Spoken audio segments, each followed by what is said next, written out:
సంవత్సరం పొడవునా సాగు చేయబడుతూ అతి తక్కువ కాలంలో చేతికొచ్చే పంటలు అపరాలు.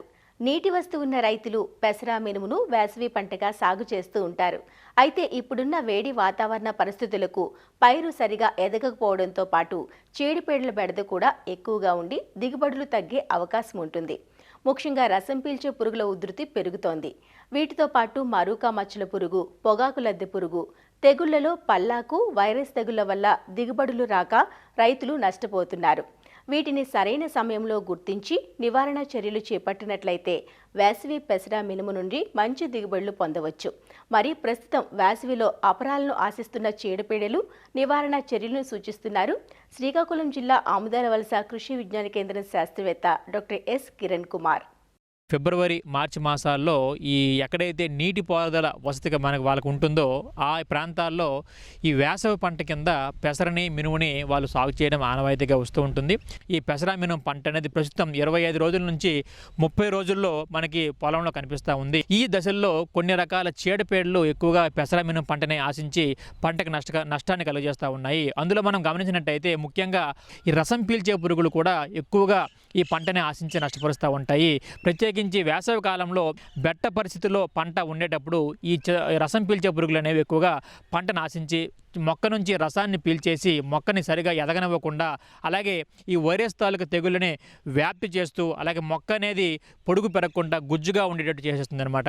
ఈ రసం పీల్చే పురుగులలో మనం ప్రధానంగా గమనించినట్టయితే ఈ తెల్లదోమ కానీ, అలాగే తామర పురుగులు కానీ, ఈ పేనుబంక కానీ ఎక్కువగా ఆశిస్తుంటుంది. ఈ తెల్లదోమ అలాగే తామర పురుగులు అనేవి ఆకులు అడుగు భాగాన్ని చేరి రసాన్ని పీల్చేయడం వలన ఈ ఆకులు అనేవి ముడతలు పడడం, అలాగే పల్లాకు తెగులు అనేది ఎక్కువగా వ్యాప్తి చెందడం చేస్తూ ఉంటుంది. పేనుబంక విషయానికి వచ్చినట్టయితే ఈ లేత కొమ్మలు, లేత ఆకుల నుంచి రసాన్ని పీల్చడం వలన ఇది కూడా మొక్కని ఎదగకుండా చేస్తుందన్నమాట.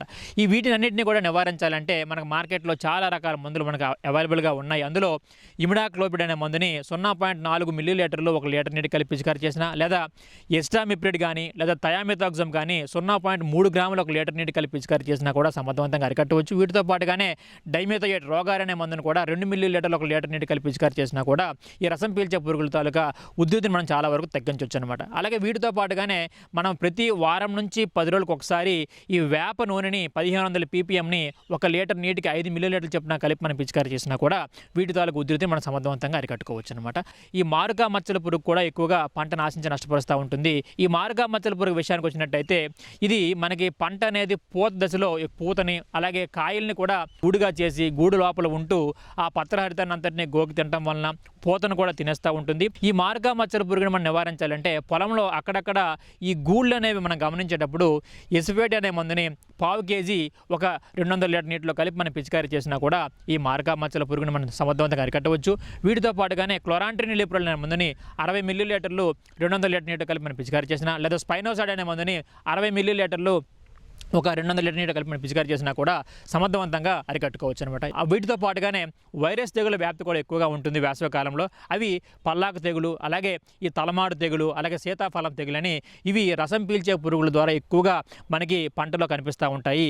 ఈ పల్లాకు తెగుల విషయానికి వచ్చినట్టయితే ఈ తెల్లదోమ అనేది ఆకుల నుంచి రసాన్ని పీల్చడం వలన ఇది ఒక మొక్క నుంచి ఇంకొక మొక్కకి వ్యాప్తి చెందడం జరుగుతూ ఉంటుంది.